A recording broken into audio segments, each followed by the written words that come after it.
thought about how fragile life is in the very first few minutes after you wake up? You open your eyes, the room is still, maybe a little light slips through the curtains, and right there, before you've even moved, your body is already making choices you don't see. Your heart, your blood, your brain, your muscles, they're either preparing you for strength or quietly setting you up for decline. It sounds dramatic, but it's true. Doctors know the first hour of the day is when heart attacks and strokes are most likely. Therapists know stiffness after sleep is one of the biggest reasons older adults lose balance and fall. And anyone who's ever stumbled out of bed foggy and stiff knows mornings can make or break the day. So let me ask you this. Do you believe the first 5 minutes after you wake up could add years, even decades, to your life?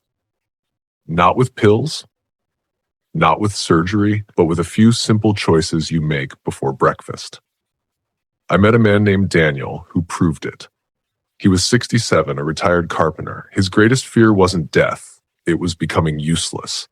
I don't want to be one of those old men in a chair, he told me. I want to walk. I want to dance at my granddaughter's wedding. I want to wake up and feel alive. But his mornings were dragging him down. He'd wake stiff, shuffle to the kitchen, pour coffee, and sit watching the news. By 10 a.m., he already felt drained. His doctor worried about his blood pressure. His daughter worried about his memory. He knew he needed change, but he didn't know where to start. That's when Daniel learned to reclaim his first 5 minutes. No gym, no supplements, just small rituals. The first was so simple he almost laughed. When you wake up, you're already dehydrated. You've gone 7 or 8 hours without water. Every breath, every drop of sweat takes it out of you. By morning, your blood is thicker. Your heart has to pump harder. That's one big reason mornings are dangerous for the heart. And yet, most people reach for coffee. I love coffee too, but first thing in the morning, it's like whipping a tired horse. It dries you out even more. It forces your body to push when it's not ready. So Daniel started drinking water first. 1 glass, room temperature, not ice cold, not boiling hot, just comfortable. Some mornings he added lemon for a boost. At first, he doubted it, but after a week, he noticed he wasn't dizzy anymore. After a month, mornings didn't feel heavy. His body felt ready to start the day. That was the first ritual. Tomorrow, before anything else, pour that glass. Drink it slowly. Give your heart a chance. But water alone isn't enough. Daniel still woke stiff, joints tight, circulation sluggish. That's where the second ritual came in. Instead of rushing straight into the day, he gave himself 1 minute to wake up gently, just 60 seconds. He planted his feet on the floor, reached his arms overhead with a deep breath, exhaled as he lowered them, rolled his shoulders, turned his neck, and finally rose up on his toes 10 times, pumping blood into his brain. That was it. 1 minute. And yet it made all the difference. The fog lifted, his balance improved, his mind cleared. Science confirms it. Gentle movement first thing reduces stress, lowers risk of stroke, and sharpens focus. But more than that, it made him feel alive again. Instead of stumbling to the coffee pot, Daniel walked tall into his kitchen, shoulders back, lungs open. Just that shift made him feel years younger. And then came the third ritual, the one that protected his strength. Because here's what most people don't realize. When you wake up, your body has been fasting for hours. If you don't feed it, it feeds on you. Your muscles are broken down to create energy. It's called catabolism. And year by year, it's what makes people weaker and frailer. That's why Daniel began eating protein within 30 minutes of waking. Nothing heavy, sometimes a shake, sometimes a couple boiled eggs, sometimes yogurt with protein powder, just enough to tell his body, don't eat yourself, here's fuel, here's strength. It worked. His energy came back. His grip strength improved. His doctor told him he was holding on to muscle better than most men his age. And his sugar cravings later in the day dropped because early protein balanced his blood sugar. So there you have it. 3 simple rituals, all done in 5 minutes or less. Water to protect your heart, gentle movement to awaken your body, protein to defend your strength. Together, they gave Daniel back his mornings. Together, they can change the way you age. But we're only halfway there. 2 more rituals remain. They're not about the body alone.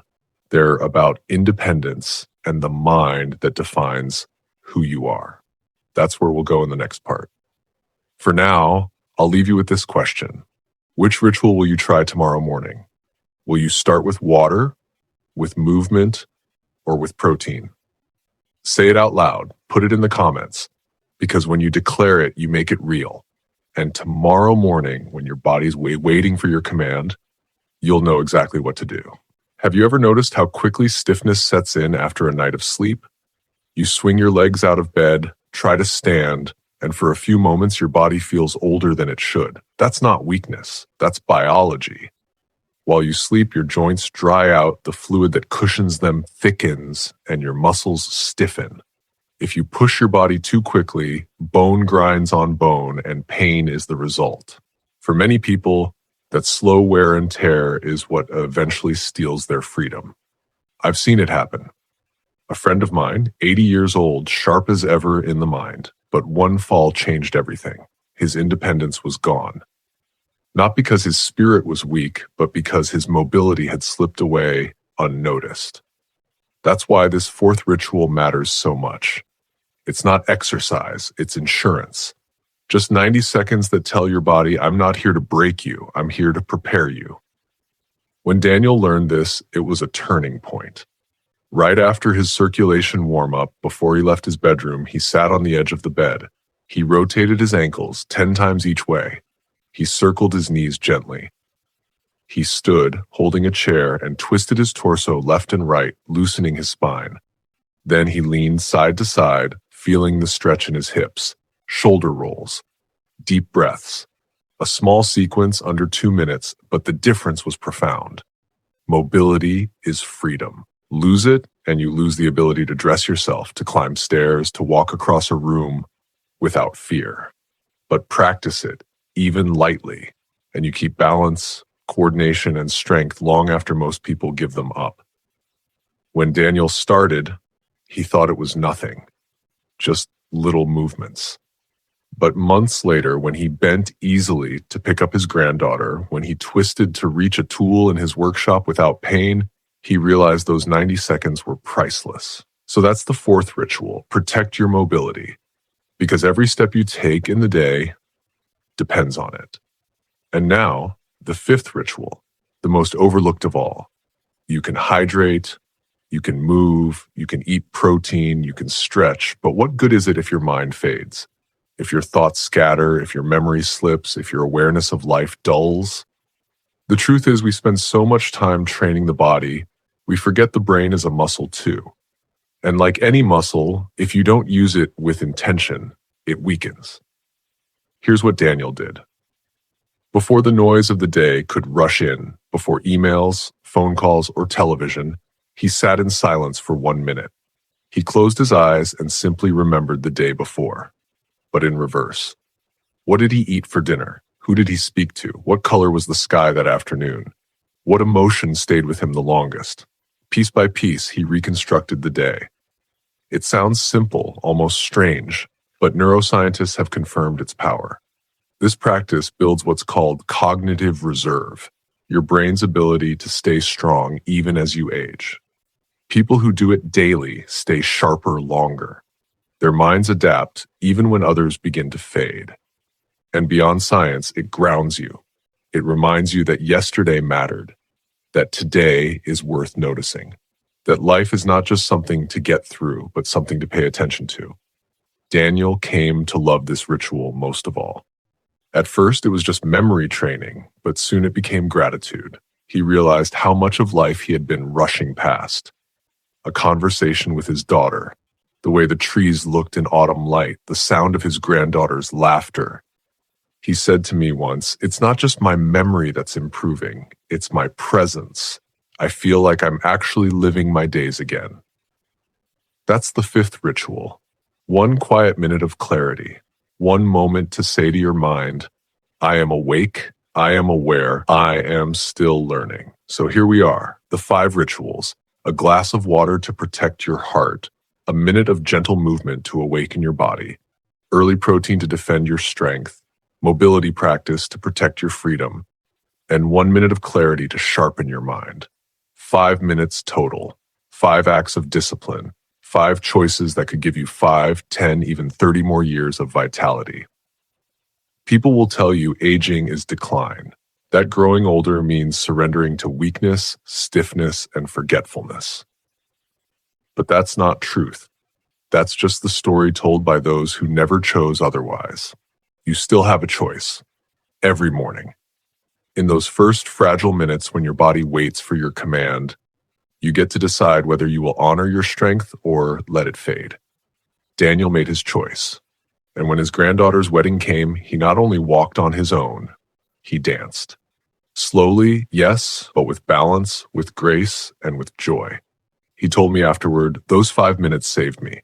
They gave me years I wouldn't have had. And now it's your turn. Tomorrow morning, when the world is still, when your body wakes but hasn't yet moved, take those minutes back. Drink slowly, move gently, eat with intention, stretch with care, remember with gratitude, because those minutes are not small. They may be the most powerful minutes of your entire life. So let me ask you, which ritual will you begin with tomorrow? Share it. Declare it. Because when you commit out loud, you make it real. And tomorrow, when your body is waiting for your command, you'll know exactly what to do.